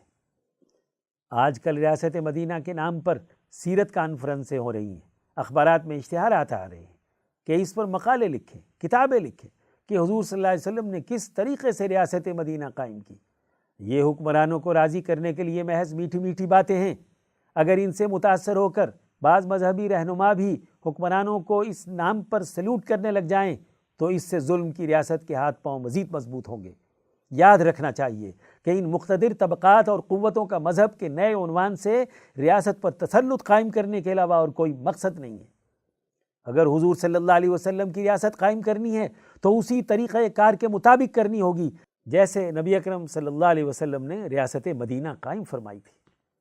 محض باتیں کرنے سے ریاستیں تشکیل پذیر نہیں ہوتی، ورنہ نبی صلی اللہ علیہ وسلم کی ریاست مدینہ کا خاکہ اگر ہماری موجودہ ریاست کی شکل میں لوگوں کے سامنے آیا تو لوگ سمجھیں گے کہ نعوذ باللہ شاید مدینے کی بھی ایسی ہی ریاست تھی۔ لوگوں کو کیا پتا کہ ریاست مدینہ کیا ہے؟ وہ تو کہیں گے کہ جی پاکستان بن گیا ریاست مدینہ، اس کو دیکھ لو۔ اس کو دیکھیں گے تو کہیں گے کہ ایسی ہوتی ہے ریاست مدینہ جو دوسرے ملکوں سے بھیک مانگتی پھرتی ہے، کشکول لیے پھرتی ہے۔ ایسی ریاست کو کون مانے گا؟ یہ تو حضور صلی اللہ علیہ وسلم کی ریاست کی توہین کرنا اور آپ صلی اللہ علیہ وسلم کی سیرت نبویہ کے کردار پر پانی پھیرنا ہے۔ اس لیے دین کا بنیادی شعور اور نبی اکرم صلی اللہ علیہ وسلم کی تعلیمات کا بنیادی فکر و عمل سمجھنا بہت ضروری ہے۔ اللہ تعالی ہمیں ایسا عقل و شعور اور ہمت عطا فرمائے کہ ہم قرآنی تعلیمات کی اساس پر اپنی سوسائٹی میں حقیقی تبدیلی پیدا کر سکیں۔ آمین۔ سیکشن عظمت کے مینار، عنوان شیخ ابو السراج مولانا خلیفہ غلام محمد دین پوری رحمۃ اللہ علیہ، تحریر وسیم اعجاز کراچی۔ تحریک ریشمی رومال کے رہنماؤں میں ایک نمایاں نام حضرت مولانا غلام محمد دین پوری رحمۃ اللہ علیہ کا ہے، جنہوں نے اپنے شیخ سید العارفین حضرت حافظ محمد صدیق رحمۃ اللہ علیہ آپ بھرچنڈی شریف کی سرپرستی میں سندھ دھرتی میں حریت و آزادی کی شمع روشن کی۔ آپ رحمۃ اللہ علیہ 1826 کو سردار نور محمد خان رند کے ہاں موضع عالمہ شرقی جنگ میں پیدا ہوئے۔ والد گرامی کی وفات کے بعد تعلیم و تربیت کی تمام تر ذمہ داریاں والدہ نے سر انجام دیں۔ طالب علمی کے زمانہ میں ہی حافظ محمد صدیق آپ بھرچنڈی شریف رحمۃ اللہ علیہ سے متعارف ہو گئے اور ان کے ہمراہ خاندان سمیت بھرچنڈی سندھ منتقل ہو گئے۔ 20 برس تک سید العارفین رحمۃ اللہ علیہ کی خدمت میں رہ کر ظاہری و باطنی فیوضات حاصل کیے اور مجاز ہوئے۔ سید العارفین رحمۃ اللہ علیہ کے حکم سے خانپور کے قریب ایک جگہ سکونت اختیار فرمائی جس کا نام آپ رحمۃ اللہ علیہ نے دین پور شریف رکھا۔ دین پور میں دین اسلام کی تعلیمات کو فروغ دینے اور حریت و آزادی کے نظریات کے فروغ کے لیے ایک مرکز قائم فرمایا۔ امام انقلاب مولانا عبید اللہ سندھی رحمۃ اللہ علیہ بھی اس مرکز سے وابستہ رہے۔ امام انقلاب اپنی کتاب التمہید لتعریف ائمۃ التجدید میں فرماتے ہیں کہ میں اپنے مطالعہ علوم کے دنوں میں شیخ ابو سراج غلام محمد دین پوری رحمۃ اللہ علیہ کے زیر نگرانی طریقہ راشدیہ کے حصول میں مشغول رہا۔ طریقہ راشدیہ سلسلہ مجددیہ اور سلسلہ قادریہ کا جامع ہے۔ شیخ رحمۃ اللہ علیہ نے مجھے کئی بار اس طریقے کا مخصوص لباس پہنایا، یعنی خلافت عطا کی۔ مزید فرماتے ہیں کہ اگر میری کوئی دنیاوی ضرورت امروٹ میں پوری نہ ہوتی تو میں وہ دین پور سے حاصل کر لیتا تھا۔ سلسلہ راشدیہ قادریہ دین پور شریف پہلے سے ہی تحریک آزادی کا خفیہ مرکز تھا۔ امام انقلاب مولانا عبید اللہ سندھی رحمۃ اللہ علیہ نے انتہائی جدوجہد کے بعد اس خفیہ تحریک کا دائرہ کار بڑھانے اور قومی آزادی کی تحریک کا کردار ادا کرنے کی غرض سے اس مرکز کا تعلق شیخ الہند رحمۃ اللہ علیہ کی تحریک آزادی سے جوڑ دیا، جس کے نتیجے میں دین پور تحریک ریشمی رومال کے ایک فعال مرکز کے طور پر کام کرتا رہا۔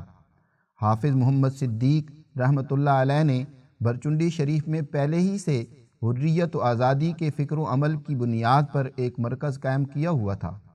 سید العارفین رحمۃ اللہ علیہ کی صحبت کے نتیجے میں حریت و آزادی کا فکر اور انگریز سامراج سے نفرت حضرت دین پوری رحمۃ اللہ علیہ کی طبیعت کا حصہ بن چکی تھی۔ اس مرکز میں نہ صرف یہ کہ رجال کار کی تیاری اور تربیت کی جاتی تھی، بلکہ بدیسی حکمرانوں کے خلاف جدوجہد کے لیے اسلحہ و بارود وغیرہ بھی جمع کر کے رکھا جاتا تھا۔ خانقاہ دین پور شریف کے صدر دروازے کے نیچے ایک تہہ خانہ قائم کیا گیا تھا، جس میں اس خانقاہ کے حریت پسند متعلقین دن رات انتہائی تندہی کے ساتھ اسلحے کی تیاری اور اس کو محفوظ بنانے کا کام سر انجام دیتے تھے۔ تحریک ریشمی رومال کے سلسلے میں حضرت دین پوری رحمۃ اللہ علیہ اور حضرت شیخ الہند مولانا محمود حسن رحمۃ اللہ علیہ کا مضبوط رابطہ تھا۔ حضرت دین پوری رحمۃ اللہ علیہ نے متعدد بار دیوبند تشریف لا کر حضرت شیخ الہند رحمۃ اللہ علیہ کی مجالس میں شرکت فرمائی۔ حضرت سندھی رحمۃ اللہ علیہ جب کابل جانے سے قبل دیوبند سے دین پور پہنچے تو حضرت دین پوری رحمۃ اللہ علیہ نے اس سلسلے میں ان کی پوری مدد فرمائی۔ حضرت سندھی رحمۃ اللہ علیہ نے تحریک ریشمی رومال کی مکمل پلاننگ حضرت دین پوری رحمۃ اللہ علیہ کے سامنے رکھی اور کابل جانے کی تیاری کرنے لگے۔ حضرت سندھی رحمۃ اللہ علیہ نے اپنی بیٹی کو شیخ عبد القادر دین پوری رحمۃ اللہ علیہ کی کفالت میں چھوڑ گئے تھے، جنہوں نے ان کی اچھی تربیت کرنے کے بعد ان کا نکاح ابو السراج دین پوری رحمۃ اللہ علیہ سے کروا دیا تھا۔ تحریک ریشمی رومال کی تمام تر معلومات ریشمی رومال پر تحریر کر کے کابل سے حجاز حضرت شیخ الہند رحمۃ اللہ علیہ تک براستہ دین پور ہی پہنچائی جاتی تھی۔ کسی وجہ سے جب اس تحریک کا افشاء یعنی علم انگریزوں کو ہو گیا تو انگلش ایوان میں کھلبلی مچ گئی۔ تحریک کی تیاری کے تمام سامان دین پور شریف میں جمع کر لیے گئے تھے اور مزید کوششیں جاری تھیں کہ فوج کی آمد کی خبر پہنچ گئی۔ راتوں رات تمام سامان، ریفلیں، کارتوس وغیرہ مختلف علاقوں میں منتقل کر دیا گیا۔ صبح کو جب انگریز افسر دین پور پہنچا اور تفتیش کی تو کوئی چیز موجود نہ تھی۔ ریشمی خط کو بھی تلاش کیا گیا مگر وہ ایک ڈبے میں بچوں کے کھلونے کے نیچے رکھا ہوا تھا۔ انگریز افسر نے اس ڈبے کو اٹھایا مگر اوپر کے کھلونوں کو دیکھ کر رکھ دیا، غرض یہ کہ کوئی مشتبہ چیز نہ پائی گئی۔ فوج آنے کی خبر اطراف و جوانب میں پھیل گئی تو ہزاروں آدمی جمع ہو گئے، اس لیے دین پور میں کوئی گرفتاری نہ ہو سکی۔ لیکن انگریز حضرت دین پوری رحمۃ اللہ علیہ کو پنجاب لے گئے اور جلندھر میں نظر بند کر دیا۔ کچھ عرصے کے بعد کسی ثبوت کے نہ ہونے اور عوام کے اشتعال کی بنا پر رہا کر دیے گئے۔ رولٹ کمیٹی کی رپورٹ کے مطابق تحریک ریشمی رومال کا مقصد یہ تھا کہ ہندوستان کو آزاد کرایا جائے۔ اس مقصد کے لیے ایک فوج حزب اللہ کے نام سے قائم کی گئی تھی، جس کے کمانڈر ان چیف شیخ الہند مولانا محمود حسن رحمۃ اللہ علیہ تھے۔ اس فوج کو مسلح کرنے اور سامان حرب کی فراہمی کے تمام تر انتظامات خانقاہ دین پور شریف ہی میں کیے جانے تھے، لیکن 1916 عیسوی میں اس تحریک کا انکشاف ہو گیا۔ برطانوی حکومت نے حریت پسندوں بالخصوص علماء دیوبند اور حضرت دین پوری رحمۃ اللہ علیہ کو گرفتار کر لیا۔ نقش حیات کے مطابق حضرت دین پوری رحمۃ اللہ علیہ کی گرفتاری کی وجہ سے عوام میں اس قدر اشتعال پیدا ہوا کہ حکومت برطانیہ کو انہیں رہا کرنا پڑا۔ 1920 میں حضرت شیخ الہند رحمۃ اللہ علیہ اسارت مالٹا سے رہا ہوئے۔ آپ رحمۃ اللہ علیہ کی صحت بالکل بگڑ چکی تھی، وجود ہڈیوں کا ڈھانچہ بن چکا تھا۔ جب حضرت دین پوری رحمۃ اللہ علیہ کو آپ کی رہائی کی خبر ملی تو انہوں نے حضرت شیخ الہند رحمۃ اللہ علیہ کی تیمارداری کے لیے ایک وفد بھیجا۔ مولانا غلام محمد دین پوری رحمۃ اللہ علیہ کا انتقال 30 ذو الحج 1354 ہجری بمطابق 24 مارچ 1936 عیسوی کو دین پور شریف میں ہوا۔ ان کا مزار آج بھی دین پور شریف میں مرجع خاص و عام ہے۔ ان کے 35 سمت امام انقلاب مولانا عبید اللہ سندھی رحمۃ اللہ علیہ لحد مبارک میں آرام فرما ہیں۔ ہائے حسرت آج کے قحط رجالی دور میں، کب ملیں گے آپ جیسے ہم کو انسان باشعور۔ سیکشن فکر سعید، عنوان افادات و ملفوظات حضرت اقدس مولانا شاہ سعید احمد رائے پوری رحمۃ اللہ علیہ، مرسلہ ساجد علی مانسہرہ۔ 22 نومبر 2010 کو حضرت اقدس مولانا شاہ سعید احمد رائے پوری رحمۃ اللہ علیہ نے سفر حج سے واپسی پر ادارہ رحیمیہ علوم قرآنیہ ٹرسٹ لاہور میں خطاب فرمایا، جس کا خلاصہ درج ذیل ہے۔ سورہ فاتحہ کا سبق۔ میرے دوستو، فاتحہ کا سبق یہ ہے کہ صراط مستقیم پر چلنے والے لوگوں کا اتباع کیا جائے، اور دراصل صراط مستقیم انعام یافتہ جماعت ہی کا راستہ ہے۔ نبوت کی حقیقت اور پیغمبر کی دعوت۔ نبوت ایک منصب ہے، اور انبیاء علیہ السلام کے درجات ولایت کے اعتبار سے ہیں۔ حضرت نبی اکرم صلی اللہ علیہ وسلم ولایت کے سب سے اعلیٰ مقام پر فائز ہیں۔ پیغمبر کی دعوت ذاتی اغراض کے لیے نہیں ہوتی، بلکہ وہ مامور من اللہ ہے، اور ان کی دعوت کا مقصد ظلم کا خاتمہ، عدل کا قیام اور رضائے الہی کا حصول ہے۔ سالِ دینی جد و جہد کی پہچان۔ مسلمان اور غیر مسلم جماعت کے کام میں بنیادی فرق یہ ہے کہ غیر مسلم جماعت اقتدار، لیڈرشپ، شہرت اور مال کے حصول کے لیے کام کرتی ہے، جبکہ مسلمان جماعت صرف رضائے الہی کی حصول کے لیے کام کرتی ہے۔ اس لیے آج اہل ہدایت اور اہل انعام کا اتباع ہونا چاہیے، جبکہ فاسد مذہبی تحریک کی نشانی ہی یہ ہے کہ جس کے نتیجے میں مال و شہرت ملے، جو کہ گمراہی کا کام ہے۔ خانقاہی نظام کا تعارف و ضرورت۔ خانقاہوں کا نظام در حقیقت اسوہ پیغمبری کی اتباع میں تزکیہ نفس کے حصول کا ذریعہ ہے، اور ملکی اور حکومتی نظام چلانے والے لوگوں کی تربیت گاہ ہے۔ جماعتی کردار کا تقاضا اور اولیاء اللہ کا فیضان۔ جماعتی کردار کا تقاضا یہ ہے کہ تمام برے اخلاق ختم ہوں، بالخصوص خود غرضی، لالچ، دنیا پرستی، جاہ پرستی کا خاتمہ بے حد ضروری ہے۔ اس کے بغیر صالح اجتماعیت قائم نہیں ہو سکتی۔ اولیاء اللہ کا کردار بھی اسی حوالے سے ہے، جو سال ہا سال محنت کر کے اپنے اندر کمالات پیدا کرتے ہیں۔ کلام الہی اور خانقاہ کی تربیت کا اثر یہ ہوتا ہے کہ وہاں کا تربیت یافتہ کسی کے زیر اثر نہیں آتا۔ وقت کا نظام اور بادشاہ خوف زدہ رہے اور ظلم کرنے سے باز رہے۔ بادشاہ ان کو خرید نہیں سکتا، کیونکہ ان میں لالچ اور مفاد پرستی ختم ہو جاتی ہے۔ رہنما جماعت کا معیار اور علماء کی اقسام۔ رہنمائی جماعت کا معیار یہ ہے کہ وہ اہل تقویٰ یعنی علماء حق اور سچے اولیاء اللہ کے کردار کی حامل ہو۔ اس اعتبار سے علماء کی دو قسمیں ہیں۔ نمبر 1 علماء حق جو اہل تقویٰ کے راستے پر ہیں، ان کا اتباع ضروری ہے۔ نمبر 2 علماء سوء، وہ علماء ہیں جو مفاد پرست اور دنیا دار ہیں، ان کی اتباع نہیں ہو سکتی۔ حتیٰ کہ محض سند یافتہ لیکن غیر تربیت یافتہ عالم بھی رہنمائی کے لائق نہیں ہے۔ دور عروج میں خانقاہوں کا کردار۔ ہمارے دور عروج میں معاشرے میں عدل و انصاف کے قیام کے حوالے سے خانقاہوں کا بڑا اہم کردار ہے۔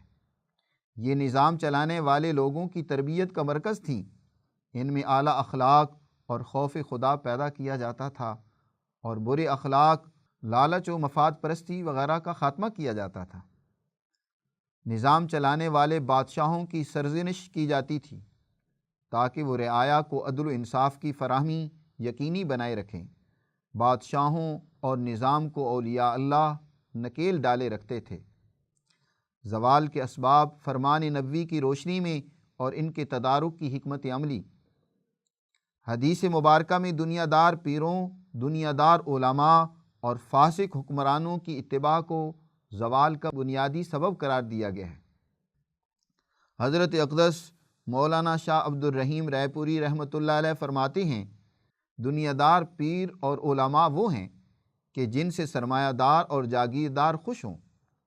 اس لیے ایسے لوگوں کی اتباع کی بجائے اس جماعت کی اتباع کرنی ہے کہ جو ما انا علیہ و اصحابی، یعنی وہ راستہ جس پر میں اور میرے صحابہ ہیں کہ کردار و عمل کی حامل ہے۔ یہی زوال سے نکلنے کا واحد راستہ ہے، کیونکہ اس جماعت کے فیض تربیت کے نتیجے میں برے اخلاق یعنی لالچ، عہدہ پرستی وغیرہ کا خاتمہ ہوتا ہے۔ اخلاق حسنہ یعنی عدل، سچائی، دیانت وغیرہ پیدا ہوتے ہیں۔ قرآن حکیم نے ان لوگوں کو لیڈر بنانے اور ان کی اتباع کرنے سے منع فرمایا ہے جن میں خوف خدا اور اخلاق حسنہ نہ ہوں۔ اولیاء اللہ کا انسانیت دوست کردار۔ اولیاء اللہ کا کردار ہمیشہ انسانیت دوستی کا رہا ہے۔ یہی وجہ ہے کہ جب دلی میں آگ لگتی ہے تو حضرت خواجہ نظام الدین اولیاء اللہ رحمۃ اللہ علیہ نے اپنے تمام مریدوں کو آگ بجھانے بھیجا۔ کل مال و متاع بھجوا کر بلا تفریق رنگ، نسل، مذہب تقسیم کرنے کا حکم دیا۔ تربیت و شعور کا حصول۔ کونوا مع الصادقین کا تقاضا یہ ہے کہ تربیت و شعور حاصل کیا جائے، کیونکہ آج سامراج اپنے مفادات مذہبی جماعتوں کے ذریعے حاصل کرتا ہے، جس کو سمجھنے کے لیے شعور کا ہونا بہت ضروری ہے۔ فرسودہ اور اعلی کار مذہبی طبقہ دینی سیاست کا انکار کرتا ہے اور مروجہ سیاست کی اتباع کرتا ہے، جبکہ انقلاب تو قربانی دینے والی باشعور جماعت کے ذریعے آتا ہے۔ علم اور شعور لازم و ملزوم ہیں، کیونکہ شعور کے بغیر علم بے وقت ہے، جیسے علماء یہود۔ حضرت اقدس رحمۃ اللہ علیہ نے مزید فرمایا، الحمدللہ مجھے فخر ہے کہ گزشتہ 60 سالوں سے بزرگوں کے تابع ہوں، لیکن آج بھی صحبت و تربیت کی ضرورت محسوس ہوتی ہے۔ ہمارا لائحہ عمل آج سامراج مذہبی طبقے کو استعمال کرتا ہے، جبکہ ہم بابوؤں کو استعمال کرتے ہیں، یعنی گریجویٹس کو شعور دے کر دین کا دست و بازو بناتے ہیں۔ تزکیے کی اہمیت۔ جیسے کسان زمین کا تزکیہ یعنی تیار کرتا ہے، پھر بیج کاشت کرتا ہے، اسی طرح انسانی عمل کے نتائج بھی اسی وقت درست نکلتے ہیں جب انسان کا تزکیہ ہوتا ہے۔ اللہ سے دعا ہے کہ ہم اہل ہدایت کے پیچھے چلیں، علماء حق سے وابستہ رہیں اور بری عادتوں سے نفرت کریں۔ آمین۔ سیکشن رفتار کار۔ عنوان: ادارہ رحیمیہ لاہور میں نماز فجر کے بعد درس قرآن حکیم کا آغاز۔ رپورٹ: انیس احمد سجاد، لاہور۔ خانقاہی نظام میں بزرگوں کے ہاں یہ معمول رہا ہے کہ مجالس میں تربیت سالکین کے لیے کسی بڑے بزرگ کی کتاب یا مکتوبات و ملفوظات وغیرہ کا مطالعہ کیا جاتا تھا، جبکہ حضرت الامام شاہ ولی اللہ دہلوی رحمۃ اللہ علیہ فرماتے ہیں کہ والد بزرگوار حضرت شاہ عبد الرحیم دہلوی نے اپنی خاص مجالس میں قرآن حکیم کے ایک رکوع پر اجتماعی غور و فکر کرنا اپنا معمول بنایا۔ قرآن فہمی کے اعتبار سے ولی اللہ اکابرین کی خدمات قابل تقلید ہیں، چنانچہ سلسلہ عالیہ رحیمیہ رائے پور شریف کا بھی یہ امتیاز ہے کہ اس نے قرآنی علوم و افکار کی تعلیم و تربیت اور فروغ میں نمایاں کردار ادا کیا ہے۔ قرآن فہمی کے اسی سلسلے کو آگے بڑھاتے ہوئے خانقاہ عالیہ رحیمیہ رائے پور شریف کے مسند نشین خامس حضرت اقدس مولانا مفتی شاہ عبد الخالق آزاد رائے پوری دامت برکاتہم العالیہ نے ادارہ رحیمیہ علوم قرآنیہ ٹرسٹ لاہور میں روزانہ بعد از نماز فجر درس قرآن حکیم کے سلسلے کا آغاز فرمایا ہے۔ جس کا پہلا درس قرآن 24 ربیع الثانی 1440 ہجری یعنی 1 جنوری 2019 کو ہوا تھا۔ اس کے بعد سے ایک رکوع پر مشتمل درس قرآن روزانہ بالترتیب ہو رہا ہے۔ ولی اللہ اسلوب تفسیر اور اکابر مفسرین کے تفسیری نکات کی روشنی میں حضرت اقدس مد ظلہ قرآن حکیم کی تفسیر بیان فرماتے ہیں۔ اس درس میں الحمدللہ روزانہ کثیر تعداد میں احباب شرکت فرماتے ہیں، جس میں قرآن حکیم ایسی عظیم کتاب سے سامعین کے دل منور اور ان میں قرآنی علوم و افکار کی رغبت پیدا ہوتی ہے۔